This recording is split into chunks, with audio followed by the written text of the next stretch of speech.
Israel llevó a cabo otra serie de ataques contra Irán. Previamente, las autoridades israelíes afirmaron que desde la noche del viernes, Teherán había lanzado 7 oleadas de misiles contra Israel. La ofensiva más reciente contra Tel Aviv provocó daños en edificios y dejó automóviles incendiados, según un video obtenido por CNN.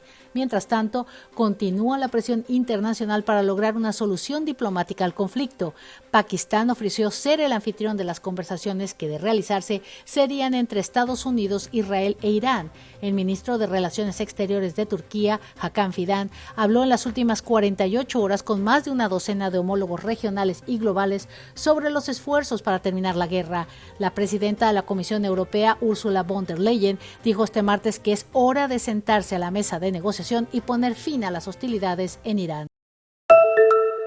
Just hit $60, so it is what it is. I guess at this point, you got to do what you got to do. The cost of filling up keeps going up due to the U.S.'s war with Iran. Trump ran on a campaign saying, I'm going to end endless wars. We've got to invest in America, not on these endless wars. And he went back on his word. President Donald Trump says he believes the U.S. and Iran will come to terms on an agreement that will end the conflict. We have a number of people doing it, and the other side, I can tell you, they'd like to make a deal.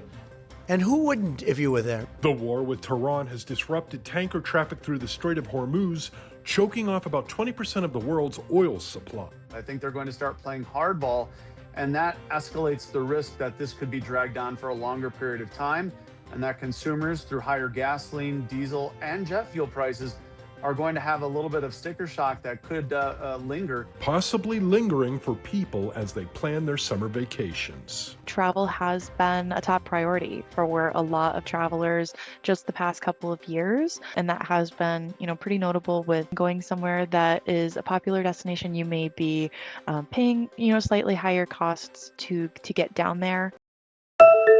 We could all use a little good news these days, and here's some that'll make fans of Punch the Monkey go ape. It seems our beloved Punch has finally made a real best friend. Unless you've been living under a rock, you know that Punch went viral when adorable video of the baby macaque monkey toting a stuffed animal everywhere took the internet by storm. The story took a dark turn when officials at Japan's Ichikawa City Zoo confirmed the plushie was a comfort device of sorts for Punch, who was abandoned by his mother and later bullied by his enclosure mates. But now the zoo says the 7-month-old is finally fitting in, hugging and playing with others, and has been seen clinging to what the zoo calls his new best friend, another macaque named Mo. So now we can count at least one official pal for Punch, in addition to his millions of fans worldwide.